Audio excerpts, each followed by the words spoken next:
le président Kabila n'a pas eu un seul petit mot de compassion pour les atrocités subies par les populations du Kivu. Aucun mot de compassion. Aucun mot. Aucun mot, j'ai lu, aucun mot de compassion. Sinon, la préoccupation à récupérer le pouvoir, d'après sa tribune. Mais de l'autre côté, nous avons un président qui est préoccupé par les atrocités de son peuple et qui voudrait y mettre fin. Vous voulez empêcher à ce président-là de mettre fin aux atrocités de son peuple pour qu'on discute d'abord du partage du pouvoir. Non, c'est immoral. C'est immoral. C'est immoral. Quand il dit que le M23 a des revendications légitimes. Mais que dit la Constitution lorsqu'on a des revendications légitimes? La Constitution dit de prendre les armes. Au contraire, la Constitution dit dans son article 64, celui qui veut prendre le pouvoir par les armes, eh bien, le peuple doit se lever contre lui. Ah donc, il pousse le M23 à prendre les armes et il demande au peuple congolais de croiser les bras. C'est contre nature. Mais Satoulou, depuis toujours, l'opposition, même lorsque Kabila est au pouvoir, a toujours accusé Joseph Kabila de travailler en collaboration, en intelligence avec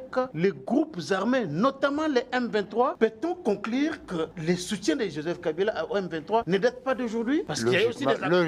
Logiquement, c'est le temps qui nous révèle les liens profonds qu'il y a entre le président Kabila et le M23. Et il a dit dans sa tribune. Le président Tshisekedi a clairement que l'AFC c'est Kabila. Est-ce qu'au regard de cette sortie médiatique de l'ancien président, pouvez-vous confirmer aussi à votre manière que le président avait raison de dire ce qu'il avait dit? Je constate que le président Tshisekedi avait raison et qu'il y a des connexions sérieuses entre le président, son prédécesseur, et l'AFC et le M23. Mais on fait de l'analyse géopolitique. Il faut le savoir. Il ne faut pas se cacher la vérité, ni par pudeur, ni par respect humain. La vérité, c'est que l'AFC, le M23 et tous ceux qui le soutiennent œuvrent sous la responsabilité de Kagame et du Rwanda. Les autres qui veulent reconquérir l'indépendance de la République œuvrent sous la houlette du président Tshisekedi. Alors, nous nous trouvons entre le camp de la patrie et le camp des Ganelons. Il faut choisir. Les camps du partage du pouvoir auquel vous faites allusion, incarné par Joseph Kabila, dans son discours, Kabila n'a pas parlé du partage du pouvoir, M. Atondo. Il a parlé des revendications légitimes du M23. Il faut avoir une lecture métaphysique de ce que vous voyez. C'est ce que cela signifie. Parce que, revendication légitime, illégitime, ou on va aboutir à quoi? Partage de responsabilités, mixage, brassage dans les administrations, etc. Aujourd'hui, c'est là, le Rwanda va se retrouver non. Et là, c'est la priorité par rapport à celui qui veut sauver les Congolais des atrocités des armées d'occupation. Mais c'est immoral d'établir une équation. C'était immoral. Aujourd'hui, c'est que le peuple congolais attend d'un ancien président de la République, par ailleurs sénateur à vie, c'est d'appeler les gens à se mettre derrière Tshisekedi pour d'abord bouter l'ennemi dehors et créer les conditions pour que nous puissions discuter. Mais sinon, c'est faire l'œuvre de l'étranger. Et la conscience nationale et les impératifs de son statut lui interdit d'avoir partie liée avec l'étranger. Son statut d'ancien chef d'État. Ancien chef d'État. Vous ne pouvez pas marcher contre votre pays. Kasavubu n'a pas eu une attitude contre Mobutu, de monter les bas congolais, les Né-Congo, à s'élever contre le pouvoir de Mobutu. À aucun moment. Grâce soit rente. Mobutu, quand il a quitté le pouvoir, il n'a à aucun moment demandé à qui que ce soit de combattre Mouzé. Alors pourquoi, la question que je me pose, le président Kabila, qui a cédé le pouvoir de façon démocratique à la suite de la victoire du président Tshisekedi, pourquoi n'attend-il pas la fin du mandat du président de la République pour se remettre dans le jeu? Pourquoi veut-il casser, remplacer un pouvoir démocratique par un pouvoir despotique? Despotique de type FPR. Et donc vous pensez que Kabila aujourd'hui est en train je ne pense rien. Je vous dis de préparer un coup d'État pour arrêter le mandat de Tshisekedi? Jésus a dit, si vous avez des yeux, il faut voir. Si vous avez des oreilles, il faut entendre. But of course, like the rest of the world, we are extremely worried of recent developments in Congo. Mais comme le reste du monde, nous sommes très inquiets de ce qui se passe en République démocratique du Congo. We know the situation, particularly in the east, is acute. Nous savons que la situation, particulièrement à l'est, est très inquiétante. Hundreds of people are reportedly dead.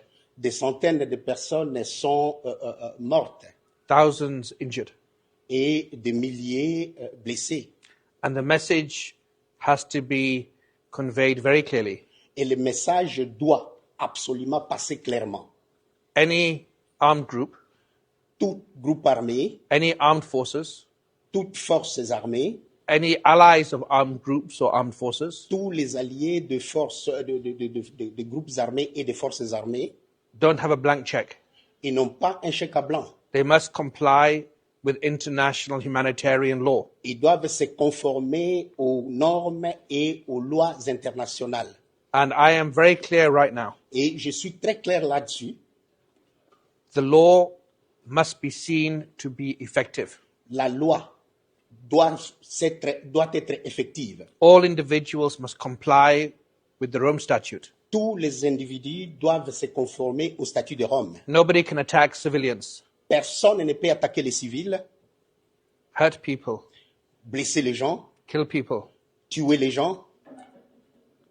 And this is a moment where we will see if international criminal law can withstand the demands that the people of the Democratic Republic of Congo insist upon.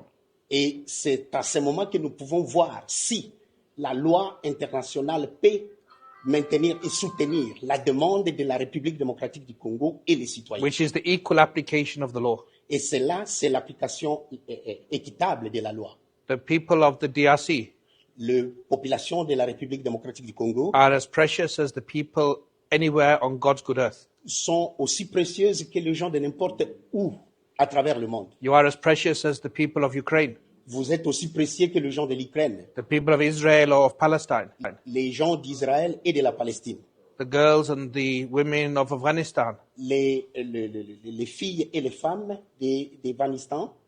And so I'm here Je suis là to follow up with President Tshisekedi, pour poursuivre avec le président Tshisekedi. to have members of meetings with the government, J'aurai des rencontres ou des réunions avec les membres du gouvernement. meetings tomorrow, inshallah, with the special representative of the Secretary General, Her Excellency Bintou Keita. Demain, Dieu voulant, la réunion avec la représentante du secrétaire général, son Excellence Madame Keita, And also to engage with civil society and victims. et aussi pour m'engager avec les victimes et la société civile. Mon frère, tous ces Congolais qui sont soignés ici, quand est-ce que nous allons arrêter cette aliénation? Tous les dirigeants congolais ne veulent pas que le système sanitaire, ne veulent pas doter les Congos des hôpitaux fiables, appropriés, pour qu'ils aillent se soigner, eux et leurs enfants, en dehors du pays. Non, je pense, ça c'est mon analyse. Monsieur Bahati aurait eu des rendez-vous avec Nanga et Paul Kagame et certaines d'autres personnalités influentes de l'agression que subit le Congo pour pouvoir établir des accords. Vous savez, ces gens, ce sont des croque-morts, ce sont des corbillards. Quand ils entrent dans un régime, c'est pour vous amener aux abois, au cimetière. Et le président Félix-Antoine Tshisekedi a compris cela. Donc, il n'a pas voulu quitter le pays pour, soi-disant, soins de santé, mais pour d'autres raisons, il n'a pas. En tout cas, il pourrait avoir cela coulé sur papier, mais moi, en tant qu'acteur politique, librement, je fais mon analyse. Tous ces gens dynamiques pour réclamer. Vous savez, l'initiateur de ce mot poids politique, l'initiateur de ce mot... Quel intérêt a-t-il de quitter le pays pour aller voir Nanga, voir Kabila, voir Kagame, alors qu'il venait d'être président du Sénat, et il est le deuxième vice-président du Sénat. Il a tout eu de Tshisekedi. Pourquoi doit-il maintenant mentir sur sa maladie pour justement aller rencontrer ces gens? Voilà, malheureusement, la seule raison est on a cru, lorsque le président de la République, dans le bateau, a ouvert le robinet, ceux qui étaient endormis, qui se sont réveillés, on pensait que le bateau coulait, qu'il y avait de l'eau, et ont voulu s'échapper. Certains, par le désir de pouvoir rester éternellement au pouvoir, sont prêts à donner tout, même leur âme au diable. Le 12 mai 2012, il se tient une réunion à Rubavu. Rubavu, c'est au Rwanda, frontière avec le Nord Kivu là-bas. Des ministres de la Défense congolais et rwandais. Ils signent un accord. Dans cet accord, les deux parties conviennent de ce que les armées rwandaises peuvent entrer au Congo et surveiller les 9 frontières de ce pays. L'accord existe. Nous en avons des copies. Le 18 du même mois, de la même année, le ministre congolais et le ministre rwandais des Affaires étrangères se rencontrent à Kigali. Ils signent un accord. Dans l'accord, ils acceptent que les services de renseignement rwandais peuvent entrer au Congo, sillonner toute la République pour assurer la sécurité. Ils le font chaque jour. Nous avons accepté,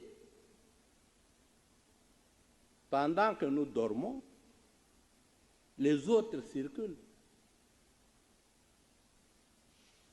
repèrent les sites miniers, contrôlent nos frontières, sillonnent tout le pays. Enfin, c'est-à-dire pour l'exposer, parce que les données, nous en avons à revendre. Vous connaissez le fameux accord du 23 mars 2009 entre le Congo et Kundabatware, le CNDP. L'accord reconnaît aux Rwandais le droit d'être congolais et de participer à la vie politique congolaise, d'être candidat et d'être élu. Nous avons signé cet accord. La partie congolaise a été représentée par M. Raymond Chibanda, à l'époque ministre de la Coopération, et Obasanjo, qui était témoin de la communauté internationale, lui a posé 3 fois la question. Est-ce que vous acceptez de signer un tel accord? Il dit oui, 3 fois. Obasanjo a réagi, votre pays aura des problèmes. C'est avec gravité que je m'adresse à vous aujourd'hui, au nom de son Excellence, Monsieur le Président de la République, Félix-Antoine Tshisekedi Tshilombo, ainsi qu'au nom du peuple congolais. Monsieur le Président distingué délégué, je voudrais exprimer la gratitude de la RDC à cette Assemblée au regard de la diligence avec laquelle vous avez rapidement accédé à notre demande d'une session spéciale et à l'adoption à l'unanimité de la résolution le 7 février 2025 ouvrant la voie à la mise en place de la mission d'établissement des faits et de la commission d'enquête indépendante. Ceci augure un espoir pour des millions de Congolais qui sont encore aujourd'hui victimes des agressions répétées du Rwanda. Le gouvernement de la RDC s'engage à contribuer à la mise en œuvre de cette résolution adoptée le 7 février dernier, notamment en facilitant le travail de la commission d'enquête indépendante qui sera mise sur pied pour documenter les violences des droits de l'homme et du droit international humanitaire dans les provinces du Nord et du Sud Kivu. C'est dans ce même élan que nous voulons saluer l'adoption à l'unanimité de la résolution du Conseil de sécurité du 21 février 2025 enjoignant clairement le Rwanda de quitter le territoire congolais et de cesser tout soutien au mouvement terroriste du M23. Il en est de même de la résolution adoptée le 13 février 2025 par le Parlement européen qui a mis en lumière l'exploitation illégale des ressources naturelles par le Rwanda. Nous voulons saluer également la résolution prise par le Conseil de paix et sécurité de l'Union africaine et espérons des mesures coercitives pour la mise en œuvre de toutes ces recommandations en faveur de la paix. Ainsi, au regard des massacres et des exécutions sommaires qu'ils continuent de perpétrer sur notre sol, nous en appelons à des sanctions dissuasives pour permettre de restaurer l'ordre et la sécurité et protéger ainsi des milliers de Congolais vivant à Goma, Bukavu et dans d'autres localités sous occupation. Nous continuons à ce jour d'enterrer les morts que nous n'avons pas cessé de dénombrer et de compter, des millions de déplacés sans abri dont la plupart des camps ont été détruits par les forces d'occupation. La situation sécuritaire et humanitaire dans l'est de la République démocratique du Congo a atteint des niveaux alarmants. Selon les chiffres du ministère de la Santé, depuis le mois de janvier 2025, le conflit a provoqué, entre autres, la mort de plus de 7000 compatriotes, dont plus de 2500 corps enterrés sans être identifiés et plus de 1500 corps traînent encore dans les morgues. Plus de 215 cas de choléra identifiés et plusieurs cas de Mpox non pris en charge avec risque d'expansion. La destruction de plus de 90 sites, 90 sites d'accueil des déplacés internes, des attaques contre les hôpitaux et entrepôts humanitaires. Plus de 450 000 personnes, selon l'ONU, sont sans abri, nourriture et eau. Plus de 27 millions sont en besoin d'assistance humanitaire et plus de 2,8 millions de déplacés internes en République démocratique du Congo et particulièrement à l'Est. Mesdames et messieurs, la RDC, en tant que membre de ce Conseil, réitère son engagement à continuer à œuvrer pour la promotion et la protection des droits de l'homme. Par ailleurs, suite au récent passage de notre pays au 4e cycle de l'examen périodique universel et devant le Comité pour l'élimination de la discrimination à l'égard des femmes, nous nous engageons à développer un plan d'action de mise en œuvre des recommandations de l'examen périodique universel et des organes de traité et comptant sur l'appui du Haut Commissariat aux droits de l'homme pour sa finalisation et l'échange des bonnes pratiques. Faisant suite au discours du président de la République devant cette auguste assemblée lors de la 52e session, nous continuons de travailler dans d'autres domaines clés, notamment la justice transitionnelle, l'amélioration de la situation des femmes et des enfants, ainsi que celle des conditions de détention des détenus selon les priorités fixées par mon gouvernement.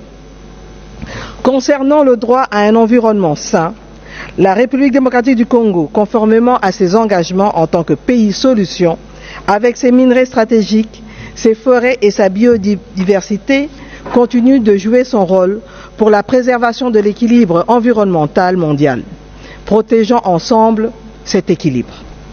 Mesdames et messieurs, il m'est impossible de vous décrire les cris et les larmes de millions de victimes de ce conflit. Femmes, filles violées, enfants en relais de force, déplacés et orphelins. En outre, les défenseurs des droits de l'homme, les journalistes, les artistes, témoins de cette tragédie à l'Est, n'ont pas le droit de la raconter. Ceci nécessite une réponse internationale renforcée et coordonnée. Nous appelons donc la communauté internationale à renforcer son soutien humanitaire, à fournir des ressources pour permettre une bonne prise en charge des milliers de blessés, de déplacés et de s'assurer du respect du droit international humanitaire, car ces principes sont essentiels pour sauver des vies et alléger la souffrance des Congolais. Monsieur le Président, Mesdames et Messieurs, la situation des conflits armés à travers le monde exacerbe les violations des droits humains et empêche des milliers de citoyens à accéder aux droits fondamentaux tels que l'accès à l'eau, à l'électricité et à l'alimentation. Ceci n'est pas seulement le cas en République démocratique du Congo, mais notamment au Soudan, en Haïti et en Ukraine. Pour y faire face, mon pays soutient la nécessité de lutter contre les causes des conflits et imposer la paix dans le monde par des mécanismes de justice transitionnelle et de lutte contre l'impunité. L'histoire nous jugera implacablement si nous ne faisons rien pour mettre fin au conflit en République démocratique du Congo et dans d'autres parties du monde. Conflits qui ne font que raviver la flamme de l'ignominie et tournent en dérision les principes et buts sacro-saints de notre organisation que sont la paix, le développement et les droits de l'homme. Nous pouvons changer le cours de l'histoire et nous en avons le devoir moral pour les générations futures. Je vous remercie.